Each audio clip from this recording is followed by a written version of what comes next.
Bass Rock, the Alcatraz of Scotland, home to the planet's largest colony of gannets.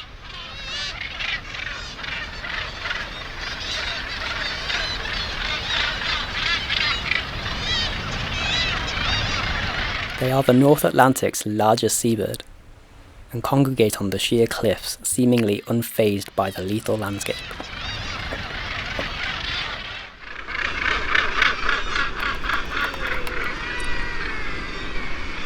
Many seabirds are able to sense a change in the air pressure, so when harsh storms come their way, they can navigate to safety before it hits. Using routes owned over years, they fly back to sites with the most consistent abundance of prey. Their shining performance is the way they forage for food. Once they find it, they show off their perfectly engineered aeronautics.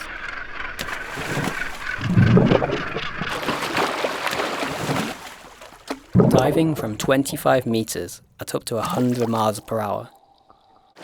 Their stream-like trident shapes have little resistance when they hit the surface. Front-facing binocular vision lets them find prey from above, and once in the water, they refocus to chase this quarry. A watertight beak prevents a face full of seawater, and air cushions under the skin protect their delicate bodies from the impact.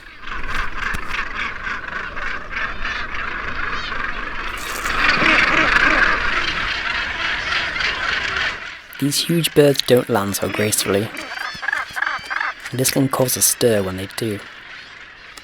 Fights break out, and sometimes even chicks can get caught in the fray.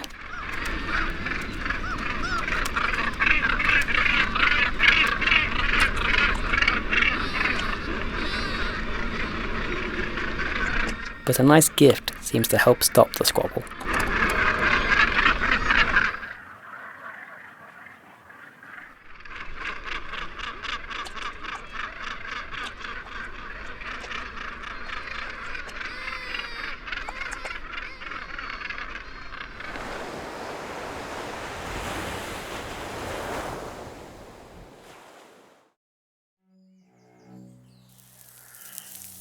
As winter thaws, spring bounds.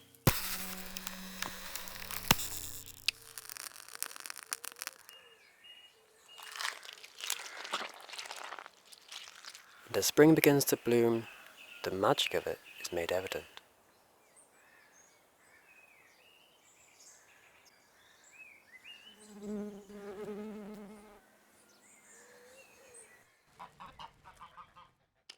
These toads must get to the water's edge and wait for the females to arrive in order to have a chance to breed.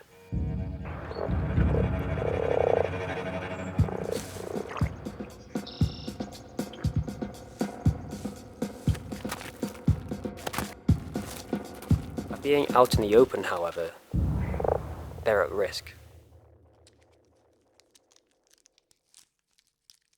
A heron.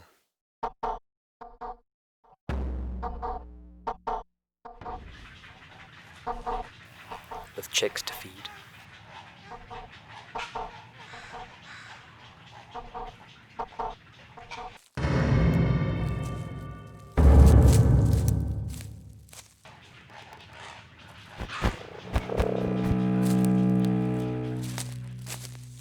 The toad plays it safe and makes his escape. The chicks will have to wait for dinner a little longer.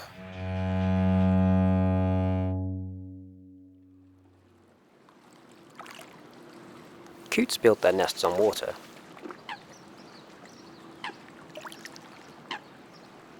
The male helps the female, bringing her bits to make it comfortable for the eggs.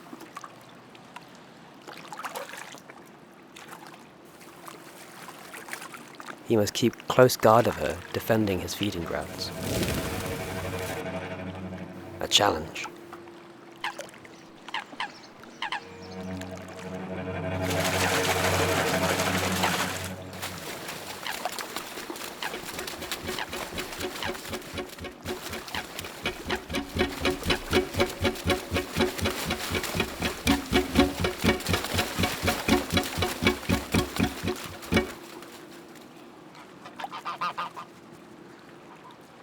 Victory. He returns to his mate and they continue the building work.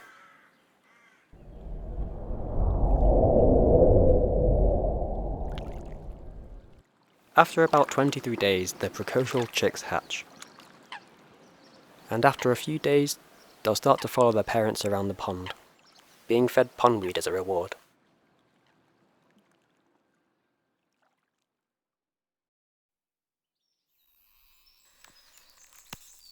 Leaf beetles. They use their antennae to sense each other. A male senses a female nearby. It's a big world for a small bug. They both ascend the shrub.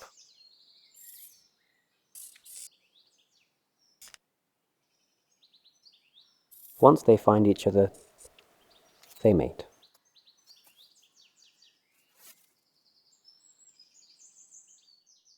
She will lay her eggs on the plant.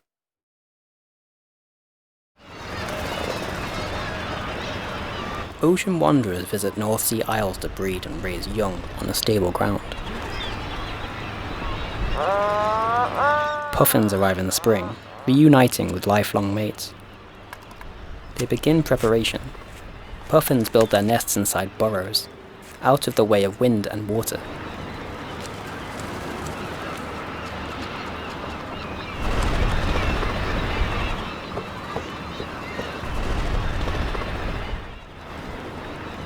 Chicks grow up fast with constant attention from parents and a safe space to mature.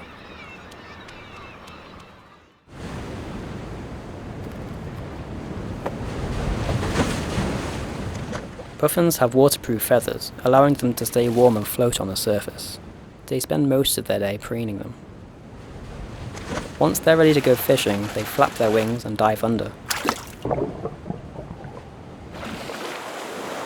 Returning with a bill filled with sand eels, held in place by sharp ridges on their beaks.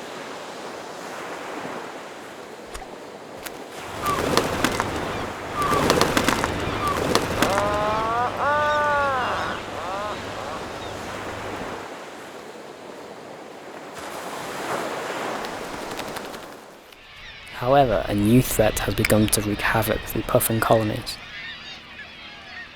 Tree mallow and rats.